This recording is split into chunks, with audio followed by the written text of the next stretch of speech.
University of Southern California, which is a place that's sort of known for like playing fast and loose with doing the right thing. We're all well acquainted with the college admissions scandal. Shout out to Aunt Becky.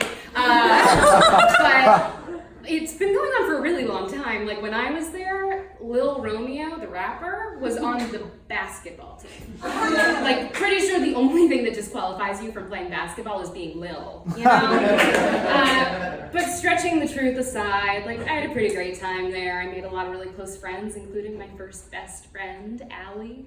We had the perfect meet cute. We were roommates at freshman orientation, and I just sort of knew she was the one. We had this like beautiful 2-year-long platonic loving friendship where we would eat cookie dough out of the tub. We didn't make the cookie dough. We like bought the Costco size tub. Our first year together, we lived a floor apart. Our second year, we lived a wall apart. And we were so inseparable that we visited each other during winter break, which was 7 days long. We were meant to be. She had a family member who got sick. I brought the Kleenex when I slipped on our linoleum floor in my own vomit. We were that close. My vomit. She did help me into the shower and like never made me feel bad about it or shit talked me, which is big for 19-year-olds. It was going great until it wasn't, when we had that classic relationship kiss of death and we moved in together. Okay, I got it. All right. So we moved in together, but let's take it one step further, y'all. She met someone else. Thank you for your gas. This someone else, Maxine, she did not like me. Maxine was one of those people, her dad lived in Bali and made jewelry for a living. Maxine had like bushy eyebrows and a beauty blog before it was cool. Maxine grew up in LA but like loved nature, by which she meant the outdoor mall 5 minutes away from her house. You know, so one day, Allie and I had plans to go to a frat party. So sorry. They prefer fraternity because we all know that more syllables means more sophistication and like the same amount of date rape drugs, you know? But so we were supposed to go to this frat party and Maxine tells Allie to uninvite me. And she does.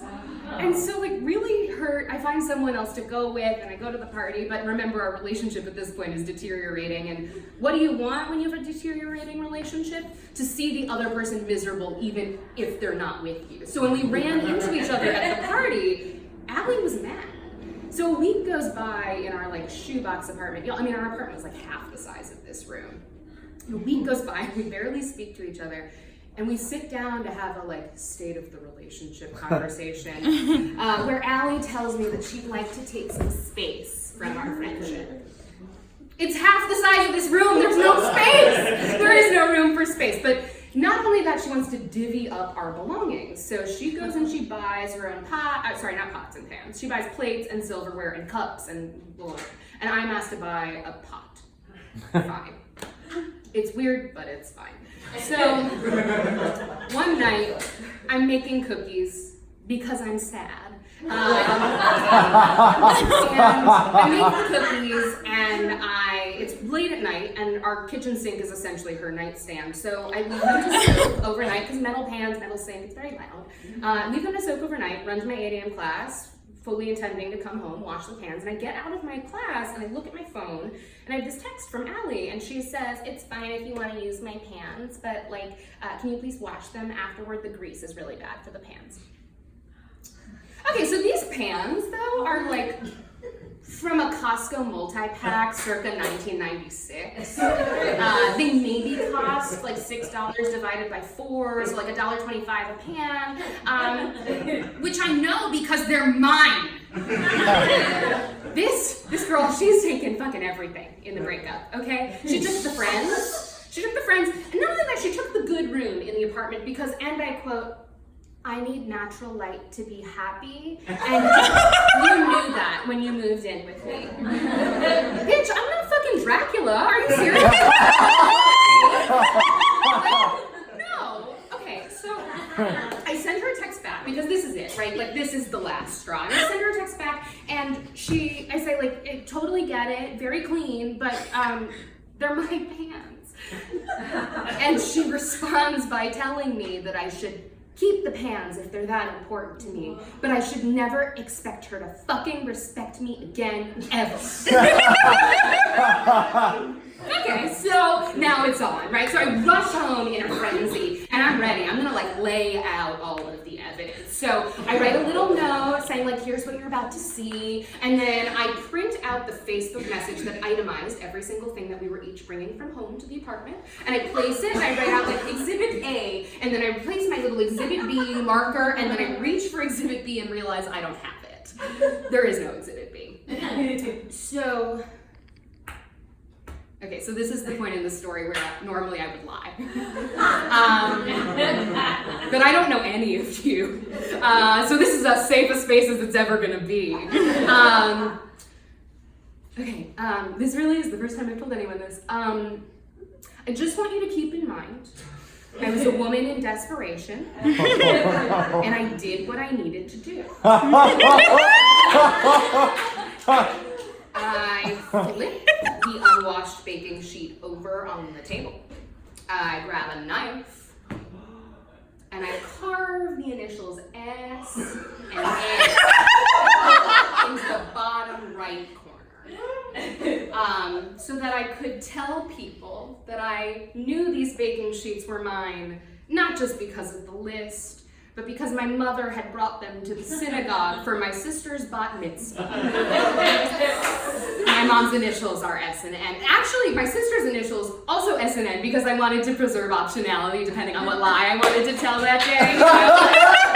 So I'm a fun person like that. So I finished my literal hack job and add a third exhibit for good measure and call my dad in tears. So one thing to know about my dad is he's like a pretty unemotional guy. Like I had some bullying things on the playground in 2nd grade. Actually, those bitches are the only people who've ever given Allie a run for her money. But I came home, age 7, and I was like, Dad, these people are mean. And he goes, Rachel, these children don't matter.